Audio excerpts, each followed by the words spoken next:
Peter Schiff. This is the first recording of the new video blog. This is Wednesday, and Barack Obama is announcing the details of the new housing bailout bill, which is going to exacerbate the problems in the housing market, not make them go away. And of course, it's the exact wrong thing for the government to be doing right now.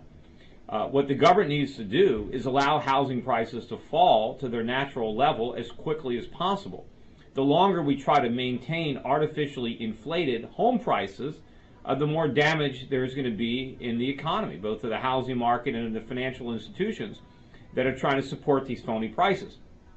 Obviously, if we let housing prices fall to the point where they're actually affordable, to where supply and demand meet, and we get a true free market price for housing, there are a number of people who are going to be very disappointed to learn that their houses are worth a lot less than they thought. There are also a lot of other people who are going to be very excited about the prospect of being able to afford a house, or being able to afford a house without mortgaging their futures.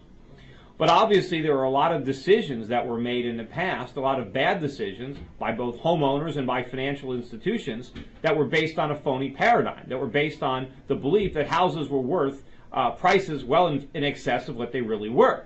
You know, these are the same bad decisions that people made with respect to internet stocks in the 1990s. A lot of people overpaid for stocks, and eventually free market prices were put into effect, and there were a lot of disappointed investors. But, you know, we have survived. The free market corrected for those imbalances. The government wasn't there trying to artificially prop up internet stock prices to validate bad investment decisions that people had made. We can't try to prop up bad decisions that were made with respect to houses. People bought houses and spent money based on the belief that homes were worth a certain amount. Financial institutions loaned money to people to buy homes, assuming that homes were worth a certain amount of money. All these assumptions were wrong.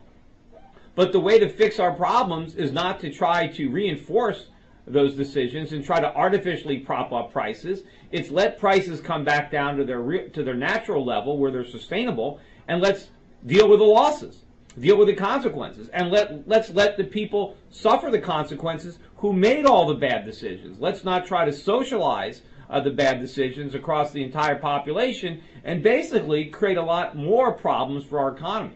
What is this new housing bill going to do? Apart from creating a giant subsidy from the government to homeowners that obviously have to be paid by renters or by people who own their homes but who are not qualifying for these subsidies, you also have the moral hazard here. What is the government telling homeowners? The government is telling homeowners that if you can't make your mortgage payment, then you're going to get your mortgage reduced. Well, that means that people who are currently making their mortgage payments, they're going to stop. They're going to have trouble, because if they can prove they're having trouble, they're going to get rewarded. The people who struggle to make their payments are going to get punished, because they're going to have to pay higher taxes, or they're going to see the value of their savings eroded to subsidize the people who are not making their payments. Also, there's no distinction made here between people who overpaid for their houses and borrowed too much money, or people who just refinanced their mortgages and used the money to buy new cars, to take vacations, to buy furniture, to put in a swimming pool. Why should these people now be rewarded with a reduced mortgage payment? They're going to basically get all these things for nothing. The people that didn't take advantage of the cheap money, or the people who maybe bought a new television set but used their credit card to pay for it instead of their home equity, they're not getting relief. You know, so the government is rewarding some people and not others, but it's also encouraging irresponsible borrowing and spending, because the message the government sends is, don't bother to be prudent. It's okay to get in over your head, because the government's going to come to your rescue. You know, so it's this moral hazard that's also undermining future economic growth and distorting the market economy that was the source of our prosperity, our legitimate prosperity in the first place. Now, the fact that lower home prices are going to disappoint a lot of people is no reason to artificially prop them up. And because some lenders are going to go broke because they made bad loans, we have to let this happen. And it's not going to be the end of our economy.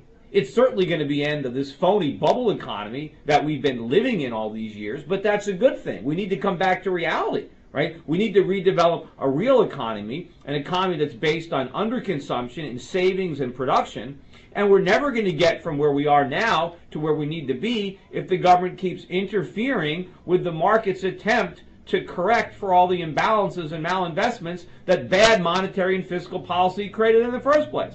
So now, what's the remedy? More bad monetary policy, more bad fiscal policy to try to sweep the problems under the rug. Well, the problem is that rug is getting very lumpy at this point, and there's really no way to continue to do this. We've got the world. We've been able to con foreigners into lending us the money to subsidize all this nonsense. But at some point, they're going to come to their senses and realize that these aren't loans, they're gifts, and they don't want to give us money. And they're going to stop. I said, just like, at one point it was very easy for Bernie Madoff to get clients. Now he can't get any. Well, we've been able to attract foreign investors. At some point, they're not going to want to lend because they're going to realize this is a giant Ponzi scheme. And then all we're going to have left is the Federal Reserve. And if the Federal Reserve tries to print enough money to pay for this housing subsidy bailout and the stimulus plan and all the things that the government is doing, they're going to really destroy our economy because they're going to destroy our money and any hope of recovery that we might have.